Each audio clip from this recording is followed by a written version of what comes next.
Hey, hey, Hey man, how are you? good. How are you doing? Going crazy today. It's been a busy day. How about you? It's been a busy, busy month, Yeah, it's but true. that's good. It's good All stuff. good. We're Yep. I'm excited because we're able to.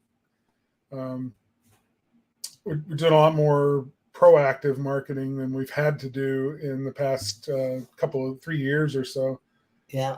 Marketing is just getting harder, and it means that marketers have got to be smarter and reaching out more, and you know, connecting with their lists, their customer lists, their previous customers, and shaking the bushes a little bit. And we're getting to do a lot more of that for our clients, which is um, always a lot of fun. I mean, it's email campaigns and texting campaigns and that kind of stuff, and uh, it's it can be really fruitful if done well. And so it's easy to show results, and that's, I think, Yeah. one of the things as a marketer that I really enjoy Yeah. is we can run a campaign and then say, see what we helped you do. Here's the leads that we were able to generate through the activities that we were a part of. And there's a lot of other ways that we're able to do that with some of the other digital marketing that we do, but it's tough to show a direct line of connection between a lot of our organic SEO work and the number of leads that we were able to generate, for a business. It's a little more convoluted, and so this is much more direct. Yeah. No, I agree with that. I think and it's fun. I don't know about you, but I have a really good time. It's just fun. Yeah, So no, and totally. it's kind of funny. I know I'm thinking with my camera. I've had camera issues the last couple of days for some reason, so I keep thinking with it. No worries. You're wondering why I'm looking all around. It's like I need to be pretty. I'm on camera. Well, I want to welcome everybody. Thanks for being on this episode of Spark Live. And if you're coming in, please give us a thumbs up or a like or a heart or a hello in the comments so that we know you're here and we can recognize you. Always appreciate it when you join us live, and give us your time and let us know. Hey, and Renee, good to see you. Thanks for joining us today. And Terry, you too. Hi, thank you. Um, so we're going to be talking today about subject that I think Taylor and I are both fairly opinionated about. But I mean, we've had conversations about this subject in the past, but we haven't had specific conversations lately. And so it'll be interesting to see if we agree on all these points or what points of disagreement we might have. Um, but we're going to be talking about what to do when, how to market yourself when you're the face of your own business, when the business is very much driven by you, the owner, and people know you, they know who you are, they expect you to be involved in the business process. Maybe you're not the guy who goes to the house in the truck anymore, but they expect that they're going to get an email from you, or your name is still on the invoice or whatever. I mean, you're very much a part of it, and your presence is felt in that business. And that presents some unique opportunities and has some unique challenges as well. So we wanted to get in and talk a little bit about that because I think it's a worthy conversation. Many people that are listening to us have made that decision years and years and years ago. But some of you are thinking about starting a business. You'll be watching this, and this will be very relevant to you at the start of your business career or your business undertaking, your entrepreneur journey.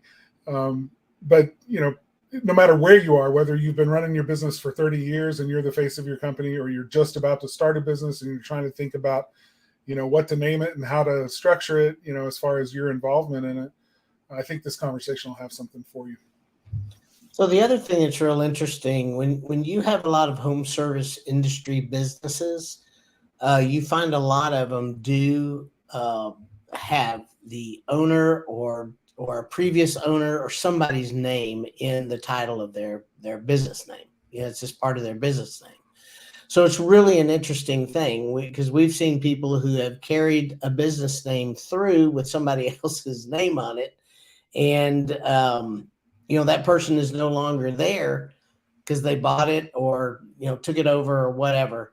And there's some challenges in that too that happens. So Sometimes it's hard to determine, do I name my company after me, or do I find a different name for it, and what are the advantages one way or the other? So I think that's the deal. So and that leads us to the first question, really, is, do you want to be the face of your company? I mean, that right there is the very first thing you have to do. And if you've already named your company after you, you are the face of your company. You may not realize it.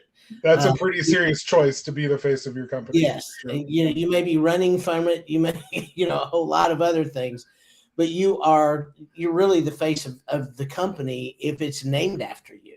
Yeah. So, so what does that mean? If you're the face of the company, well, let me just ask this question. So if you had a employee go to a bar and they had your company shirt on and they got wasted and went out into, the parking lot and fell asleep, but they fell asleep there and everybody that walked out of the bar could see the name of your company with a drunk sitting in the front seat.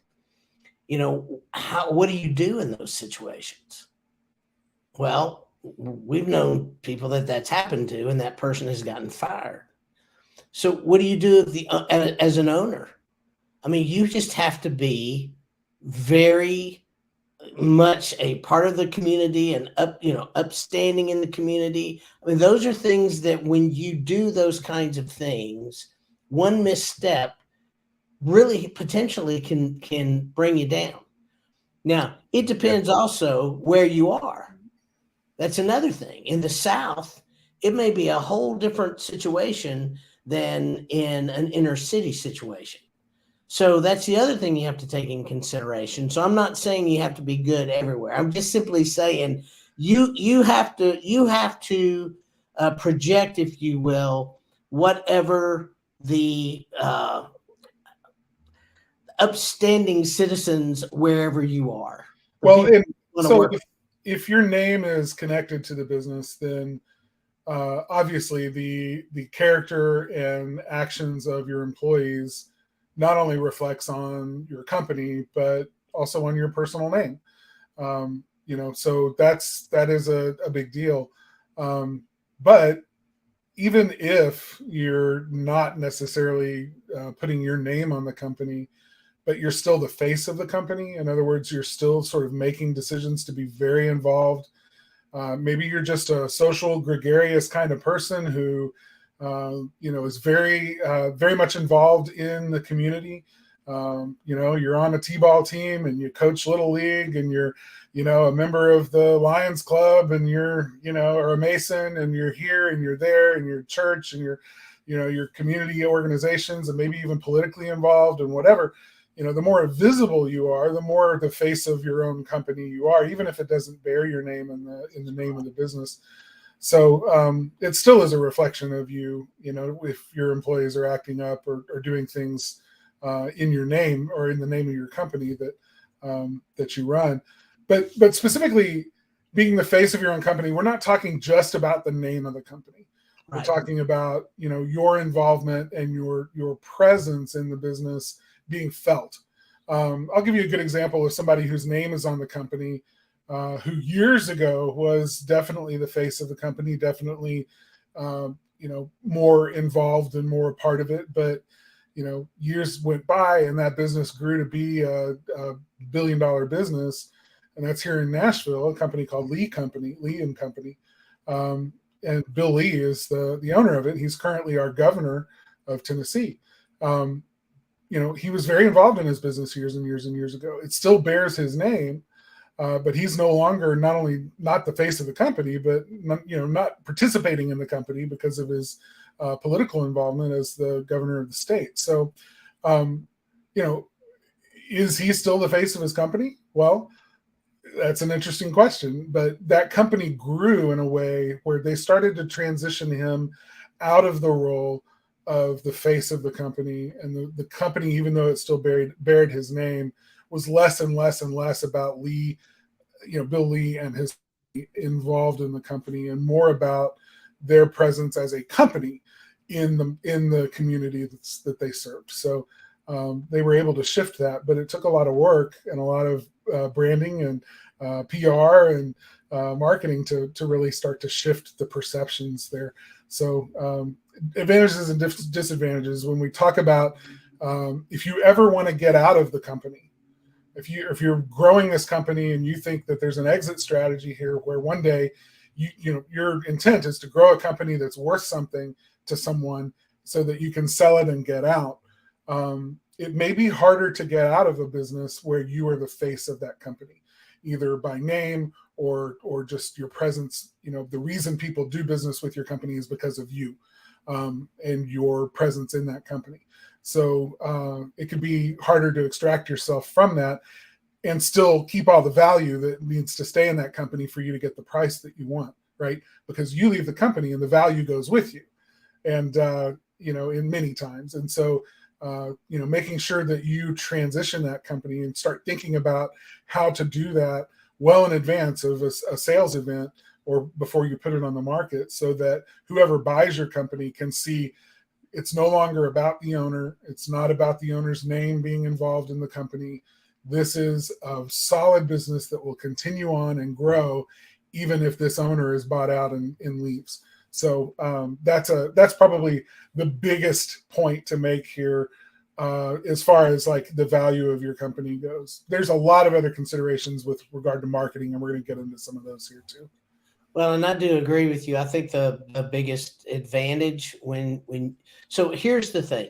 Here's the biggest advantage when you have your name and face attached to your company. If you're somebody that is really well known in your community, you could. My brother's a perfect example of this. Yep. He played football at Oklahoma University. He coached at Oklahoma University. In fact, he has 28 rings that he's got as a coach or a player with Oklahoma University. That's a lot of rings. I mean, that's a lot of gold, a lot of diamonds in there. But here's the thing. When he started a home inspection business at the ripe old age of 60, he still had tons of connections in the community because he's so well known. But even when he did that, he didn't put his name on it. But everybody knows he's involved. That's with it now. And now the challenge, now he's getting close to 70. So now he's challenged with, I had this conversation with him just a couple of weeks ago. He is challenged with trying to exit that at some point so that he can go have a little bit of a life on the side and play a little bit more golf than he's been able to do lately. And not everybody expect him to show up at every meeting or at everything, every event, the whole 9 yards. So there's advantages to it. He built a really big company really, really quick because he was attached to it. Now, the disadvantage is he's trying to become unattached in a way that his company doesn't suffer. Yeah. So, that I think is the biggest thing. The other thing that I would tell you is when you're the face of a company, I think the other thing is getting people to understand that you no longer come out and serve them on a one-to-one basis. I think that's a really big thing. We struggle with that here, actually. I think I have more of a struggle than Carter because I've got people that still email me about stuff that I have zero idea what they're talking about because I've not been part of the conversation. And so they email me, and so I have to email whoever's doing it and say, hey, what's going on? And I'm kind of thrown in the middle, and I don't know anything, where you get a lot better service a lot quicker if you just email who you're dealing with, and take me out of it, and let me in on the big stuff. I'm fine with that. Yeah. But sometimes, when it's big stuff, you're going to be thrown back in. You need to be, and I'm good with that all day long. I'm just saying there are parameters in that's very difficult to get out of when people know you, like you, understand you, like dealing with you and whatever. And it's not a matter of, I would want to deal with every one of my customers. If I had the time in the day and the stuff, I would deal with every single one of them. I just don't have that kind of time when your company starts to grow. So that's also a disadvantage and an advantage, you know? And I appreciate when customers rope me in or loop me in so that I'm aware of things that are going on, even if they're communicating with their account owners and all of that, just so that I, understand kind of how a process is unfolding, how the attention that customer is getting from the other staff members on my team. But it's you're right. It is a challenge when when you're the one that starts the company, when you were the first person or the first the person that interacted with clients, and some of those clients have since grown, and we've grown too, and they're now a part of they're being managed by someone else in our company. To manage that relationship is part of the trick of being the face of your own company and making sure that people are well taken care of. So I get the challenge for sure. Renee says she finds it. And it really is a challenge. It's not something that I say I hate or anything like that. I mean, I think most owners are so appreciative of their customers because they know they wouldn't be where they are without their customers. I'm very aware of that. Yeah. We tell our employees all the time, you think I sign your paychecks. I do not sign your paychecks. Every single one of our clients is who signs your paycheck. So that's why it's that important that we take care of everybody. It's just trying to grow. Sometimes you get pulled. It's hard. It's a challenge. Yeah, for sure. And Renee's, talking about that here. She's like, It's uncomfortable when someone calls and you weren't the person that they talked to. They talked to somebody else on your team that now has a responsibility in providing the services that you provide. And now, you're wanting to make sure that you collaborate and corroborate and everything else before you make promises to a customer. And it's well, let me talk to them first and make sure that I understand what conversation they had with you, and then I'll get back to you and that kind of thing. So yeah, the communication gets more complicated, and it is more of a challenge to transition that out and use. Sometimes it's a matter of using better communication tools that everybody in your business can see, so that anybody that has a question about where things stand at any given moment in the history of dealing with a customer, they have one source of truth that everybody goes to, that they can all look. They're all playing off the same playbook, all off the same sheet of music, so that nobody is telling the customer one thing without realizing what other people in the company have already told that customer. So that becomes more and more important as you start to involve more people. And growth is a challenge that way, and it is uncomfortable for sure. Renee, I appreciate that comment. That's awesome. Yeah, I resemble that remark, Renee. I'm right there with you. So this is really interesting. Creating a strong brand identity. I think this is something that no matter which you choose. So let's talk a little bit about identity. So when we look at FedEx, we know what FedEx does. They've got a great, strong brand identity. We also know that UPS has a really strong identity, and they compete against each other. So it doesn't mean necessarily that in order to compete, you have to have a strong identity. You may just have a strong personality. So they're two different things. I know people that have built their business on strong personalities, but their brand identity is not that strong. So we're going to be talking about that in a couple of weeks, really going in depth in creating a really strong brand identity. But a lot of people confuse the brand identity with their personal brand identity of the company. And those are two different things. And so what I mean by that is, like, I know people that they love the fact that all their clients know them by name. That's a great personality identity. All right. But how are they going to ever get out of the truck if everybody knows them and asks for them every single time? They're never going to get out of the truck. And I know people that have tried and tried and tried, and they keep getting, back in the field, back in the field, back in the field. Well, a strong brand identity means they know your brand. They know your company. That anytime somebody, whether it's you or somebody else, is serving somebody in their home, you're not talking about yourself. You're talking about your brand. So you're giving all the attention to your brand.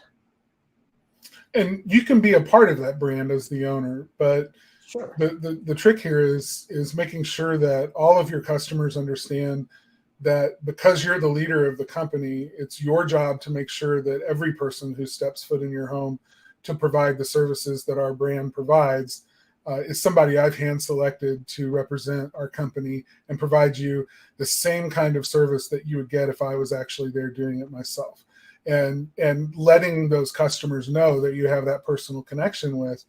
And oftentimes it's a very intentional thing in the beginning of calling ahead to the customer and saying, hey, John, man, really, I'm looking at the calendar. I see that you've got an appointment scheduled with us. I just wanted to get ahead of this and let you know this year we've hired somebody and they're going to be coming out to do that job at your house. It won't be me. But I just want you to know I have full faith in this person to do a good job. He's friendly. You're going to like him.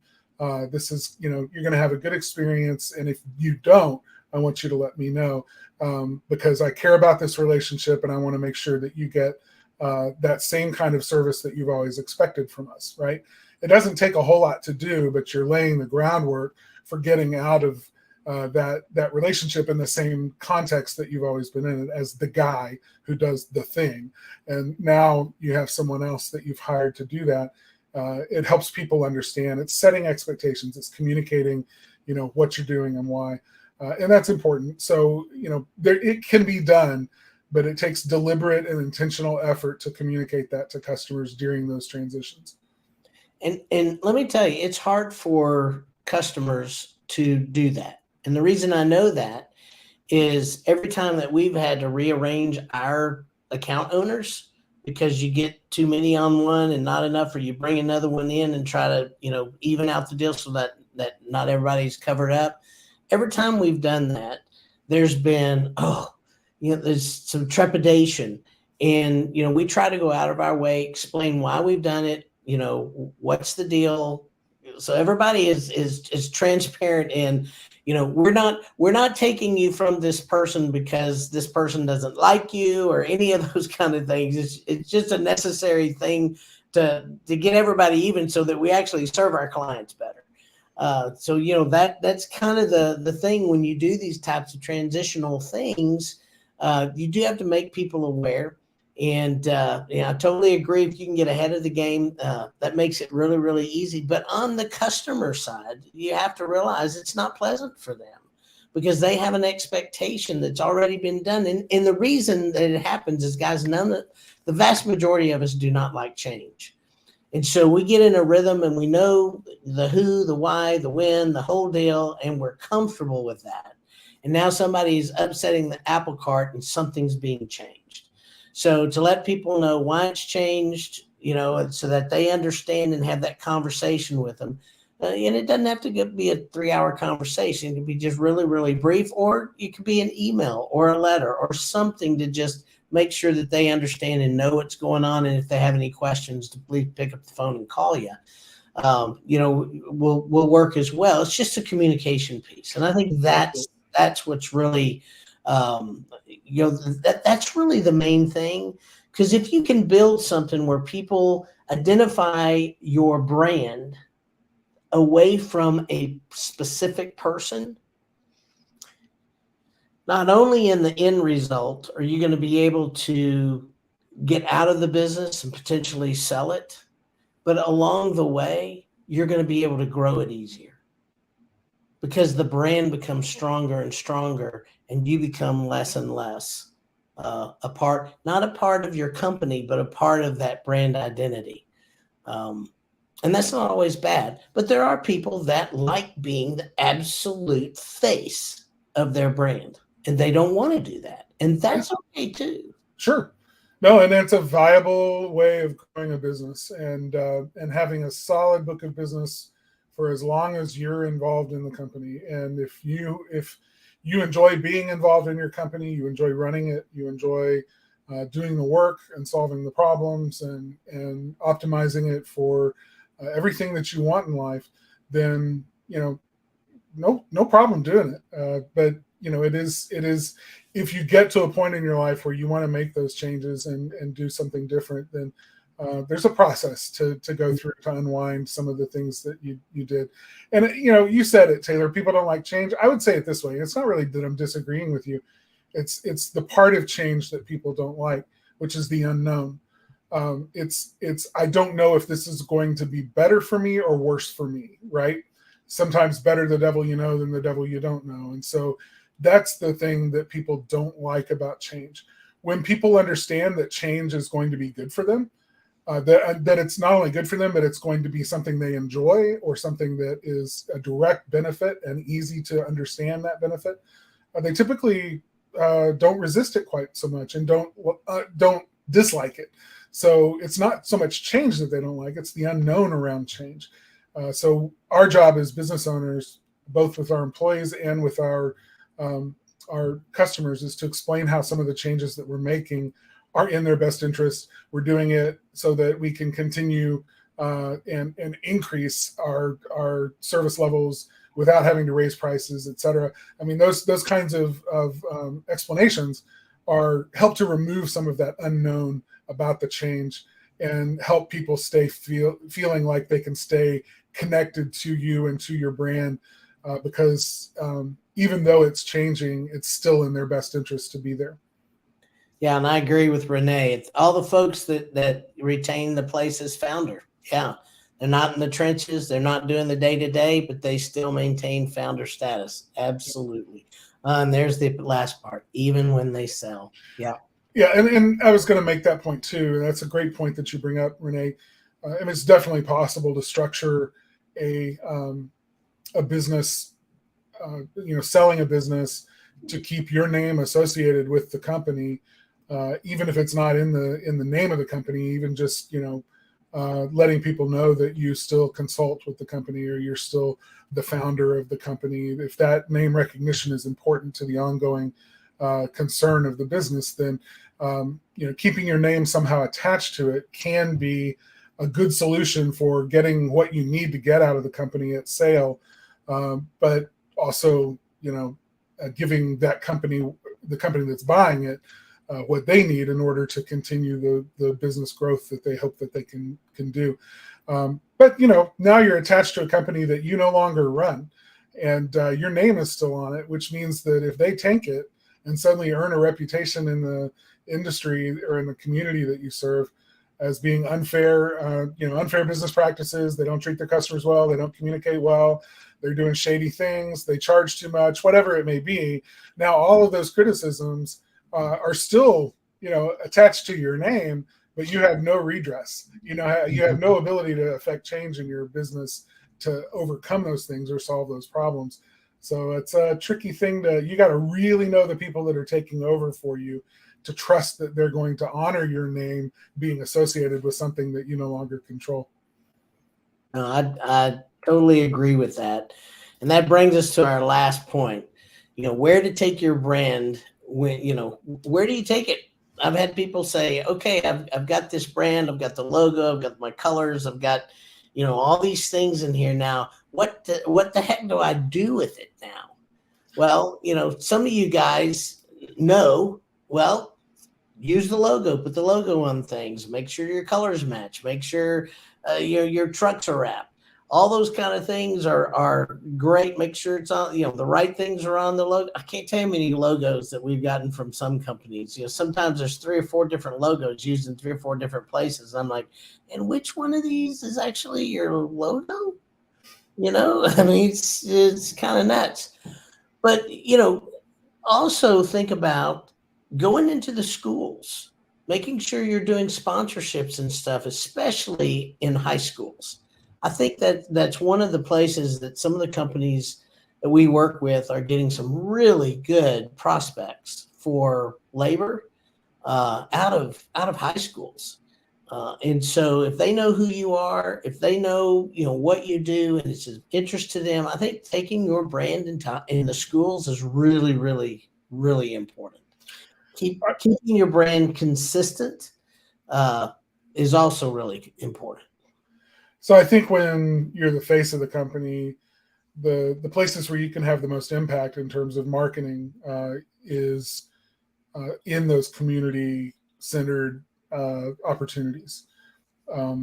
That's supporting a local restaurant, that's supporting a family in need, that's being present and involved in the leadership of your community in whatever capacity that looks like for you, whether it's church involvement, whether it's civic involvement, whatever it might be.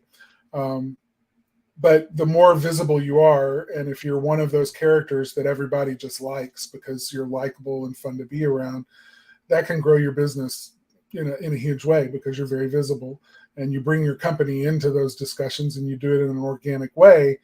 Then it's a whole lot of free advertising is essentially what it is. And that's a different play than when you're not the face of your company. You don't get the same access that you get when you're the guy everybody just likes to be around, when you're the president of the PTO, or when you're, it's just different. So, that's the real distinction is there's a lot of community play that can be made to market yourself when you're the face of the business, and less opportunities for that to happen organically when you're not the face of your company. No, I think that's very true. And I think it's a good place to leave it off. We're a little over our 30 minutes. So we're going to call it there unless anybody has any other questions or comments. It's been great. Thank you, Renee, Chuck, for your comments. Really appreciate that so much.